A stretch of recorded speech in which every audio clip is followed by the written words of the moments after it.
मैं पहली बार राजनीति में अभी ही आया हूँ, आज से 3.5 साल पहले, जब मैंने यहाँ पैदल चलना चंपारण से शुरू किया। और उसका एक ही उद्देश्य रहा है कि बिहार में व्यवस्था के परिवर्तन के लिए जो यहाँ पर सबसे पहला काम है कि लोगों का राजनीतिक बंधुआ मजदूरी खत्म किया जाए। यहाँ 5 बरस नेता लोग जनता को लूटता है, परेशान करता है, और चुनाव के समय जनता के पास विकल्प नहीं रहता है। तो लालू जी के डर से भाजपा नीतीश और भाजपा का डर दिखाकर लालू जी का लालटेन में किरासन तेल बनकर लोगों का जीवन जल रहा है। इस बार ये तय हुआ कि नहीं, जनता के पास एक विकल्प होगा। अब विकल्प किसका होगा? प्रशांत किशोर का नहीं, किसी एक व्यक्ति का नहीं, किसी एक जाति धर्म का नहीं, पूरे बिहार के उन लोगों का जो बिहार में अपने बच्चों के लिए पढ़ाई चाहते हैं, अपने बच्चों के साथ इंसाफ करना चाहते हैं, पलायन बंद करना चाहते हैं। तो 1 करोड़ लोगों ने 2.5 बरस में, जब मैं पैदल चला, 1 करोड़ लोगों ने मिलकर जो दल बनाया, उसका नाम है जन सुराज। और इसका चुनाव चिन्ह है स्कूल का बस्ता। ये लालू नीतीश के 35 साल के राज ने पूरे बिहार को मजदूर का फैक्ट्री बना दिया। आपके बच्चों के पीठ पर बोरा बांध दिया। तो अगर वो पीठ के बोरा को हटाना है तो उसका एक ही रास्ता है, वो है पढ़ाई।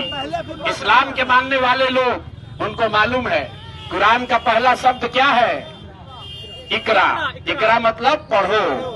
और आपके बच्चों के पढ़ाई का कोई बात नहीं कर रहा है। वही हाल हिंदुओं का है। तो मेरे भाई, जन सुराज इसलिए बना है कि आप अपने बच्चों को पढ़ाओ, अपने बच्चों के साथ इंसाफ करो।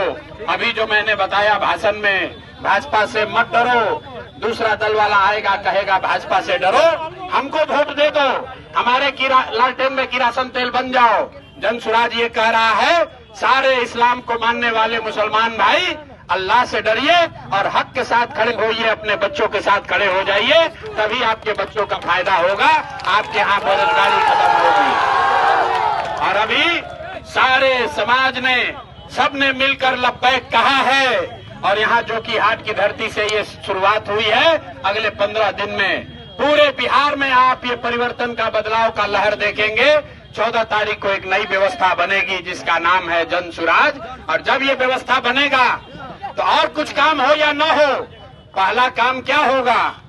आपके घर के जो बच्चे बाहर गए हैं मजदूरी करने, जो 10-12 हजार रुपया के लिए बॉम्बे में, दिल्ली में जाकर दोजख का जिंदगी जी रहा है, अपना पेट काटता है कि 5-6 हजार घर पर भेजेंगे तो हमारा बाल बच्चा खाएगा। जन सुराज ने पहला वादा किया है कि अगर जन सुराज की व्यवस्था 14 को बन गई तो आप में से किसी के बच्चे को, किसी के पति को, किसी के भाई को, किसी के भतीजा को 10-12 हजार रुपया के रोजी रोजगार के लिए अपना गांव अररिया, जोकीहाट, बिहार सीमांचल छोड़कर दूसरे राज्य में नहीं जाना पड़ेगा। भैया आपको तय करना है। अगर आप अपने बच्चों को, आपको राजनीतिक बंधुआ मजदूरी को जन सुराज ने खत्म कर दिया, आपके सामने विकल्प आ गया। अब आपको लालू के डर से मोदी और मोदी के डर से लालू को वोट नहीं देना है। लेकिन राजनीतिक जो आजादी मिली है, इसका फायदा तब होगा, आर्थिक आजादी तब मिलेगी जब 11 तारीख को आप बस्ता छाप पर वोट देकर सरफराज भाई को यहाँ से जिताकर सदन में भेजिए। सरफराज भाई को जिताकर भेजिए ताकि इस बदलाव के अभियान में जोकीहाट का एक बड़ा योगदान हो। एक साथी सिर्फ जोकीहाट का नहीं, पूरे सीमांचल का नेतृत्व करे, जैसे इनके वालिद पूरे सीमांचल का नेतृत्व करते थे, वैसे सरफराज भाई भी पूरे सीमांचल में मुसलमानों की आवाज बने, उनका नेतृत्व करें। इसीलिए ये अभियान में क्या हिस्सा बने हैं। तेजस्वी यादव भी आपकी बातों को दोहरा रहे हैं, प्रवासी मजदूरों को। मेरे भाई, यहाँ पर जितने लोग हैं, लालटेन को वोट देते देते उनका आंख थक गया। 30 बरस 35 बरस से तेजस्वी यादव यहाँ आए थे, क्या बोले? हम भाजपा को हरा देंगे, हम मोदी को हरा देंगे। मेरे भाई, बंगाल में मोदी को कौन पटका? यही प्रशांत किशोर पटके थे। आप बताइए, जब CA-NRC हुआ तो बंगाल में भाजपा वाला लोग कहता हम 200 सीट जीतेंगे, तो दीदी को कौन साथ कंधा लगाकर भाजपा को हराया?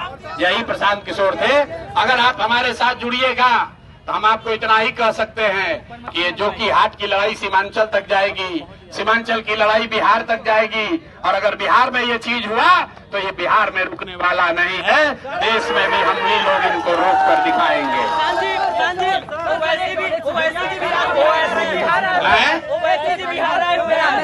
भाई ओवैसी जी पर हमने पहले कह दिया, ओवैसी जी हमारे मित्र हैं, ओवैसी जी को हैदराबाद देखना चाहिए, और सीमांचल जो है वो सरफराज भाई जैसे नेताओं पर, सीमांचल के बच्चों पर छोड़ देना चाहिए। ओवैसी साहब जो कह रहे हैं वो मुसलमानों के हक की बात नहीं है। ओवैसी साहब ये कह रहे हैं कि सारा मुसलमान इकट्ठा हो जाइए, हम लोग लड़ेंगे, अपने हक की बात करेंगे। मेरे भाई यही चीज तो भाजपा भी चाहती है कि सारा मुसलमान इकट्ठा हो जाए, हिंदू के खिलाफ हो जाए। इसलिए जनसुराज ने रास्ता बताया, मैंने अभी सबको सिखाया। आज भी इस देश में आधे हिंदू भाजपा को वोट नहीं देते हैं।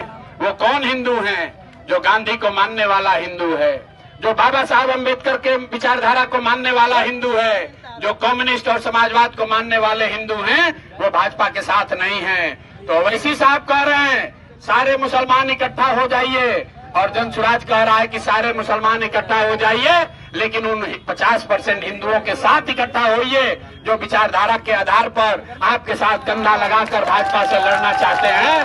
तय आपको करना है। एक आए हैं तेजस्वी यादव, वो MY का फॉर्मूला दे रहे हैं, MY, और ओवैसी साहब कह रहे हैं खाली M, उसमें जोड़ा तेजस्वी यादव ने MY जोड़िएगा 30% हुआ। लेकिन जो जनसुराज का फॉर्मूला है, इसमें 4 विचारधारा के मानने वाले हिंदुओं के साथ अगर मुसलमान जुड़ जाए तो हम लोग 60% होंगे, भाजपा वाले 40 होंगे। इसी से उनको हराया जा सकता है, इसी फॉर्मूले से आगे लड़ाई लड़ी जा सकती है।